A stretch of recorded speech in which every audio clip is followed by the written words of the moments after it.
Payton, how's it going? How you doing? Good. Last season, going into training camp, you talked about two of your goals offensively, being more efficient, shooting threes off the dribble, and then just wanting to make an impact defensively, especially on the ball. This season, what are your goals going into the year? I think, always striving offensively to be more efficient. I think be more efficient taking off the dribble threes at a higher rate.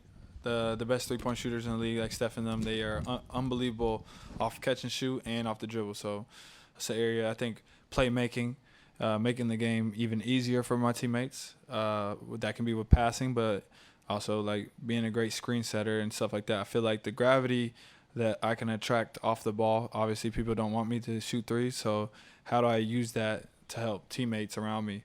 Defensively now, I definitely need to be more active with my hands. I feel like I do a good job of keeping people in front, making them shoot tough shots, stuff like that. But, like, how can I get more steals? How can I create transition opportunities to get easy baskets and get out and run? So, it's always looking forward to every season to add to my game and keep growing as a player. So, I have two, Christian. My first one is obviously we're going to ask you about this. The rule changes that last-second heaves aren't going to count against your field goal percentage. Yep. What are your feelings on that as a man who was never afraid to take one of those? I mean, it's a rule change. I mean, I would have taken them regardless, but maybe it'll benefit me in having a higher three-point percentage now. So maybe it's a good thing for me because I definitely took one probably about every game. So might go from a 41 to a 43. And then how has your role on this team changed after this summer and guys in and out? And how much more of a leadership role are you taking? For sure. I think there's a jump in the leadership role. There's a place to be taken there. And that can be in different ways. Vocally, there will be moments. But, you can lead by the way I show up and work every day, how hard I compete. Never taking a game off, never taking a play off. So that's all leadership qualities.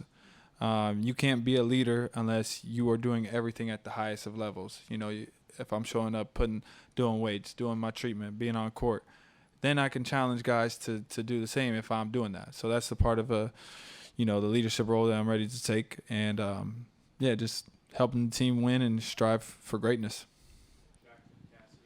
Hey, Payton, over here. You guys have a pretty different team going into this year. You lost a lot of the pieces that were, key parts of your offense and defense. What's the balance of sort of trying to maintain the play style you guys have had success with the past two seasons versus adapting to the new personnel you have, and how will that affect your game and just the team in general? Well, I definitely think we need to adapt. We do not have the same team, a lot of different players. I think we need to play a lot faster. A great opportunity for some of the new faces to come in here and show what they're capable of doing and helping winning. But, yeah, definitely going to have to but regardless if you kept the same team, you're going to have to find new ways to win. The year we won, we had to make slight changes to even be better the next year. And, the NBA is always evolving, so you got to evolve with it. Hey, Payton. I know you've experienced a lot with this group, from trying to find a role to being a key contributor to the championship run to sixth man of the year. And we know you journal a lot. So, if you could write the next chapter of your story, how do you envision it going? Well, I hate so I'm not the type of person to put goals out there of saying like last year I never said oh, I'm going to be sixth man of the year. Like this year, it's not a goal of oh, I'm going to be an all-star or anything like that. That's never the mindset. For me, the goals I put down on pen and paper are what can I control every day. So what habits? Like last year, I cut out, drinking alcohol for the year. So little things like that, like my sleep habits, my work habits, if I can put those as goals and I achieve those, then the rest will take care of it. My game will elevate again because of the things that I'm doing to be successful. So, when you talk about journaling, it's more things of that nature, more things, what people are saying, motivating factors. that I can read at times when I'm struggling for motivation on days that are harder to get up, days that I'm tired on a back-to-back, that playing that game might be a little bit more difficult. Reading sometimes the negative things or the people that doubted me, brings energy for me to show up that night and perform at my best. Did you put any new entries like no alcohol? Did you do anything for this year? Yeah, so obviously I'll do that again because I thought that was successful. I think sleep, especially for an NBA season, is very important. So just trying to have a sleep goal every night. Now it's hard on back-to-backs, but I would say more of the recovery aspect.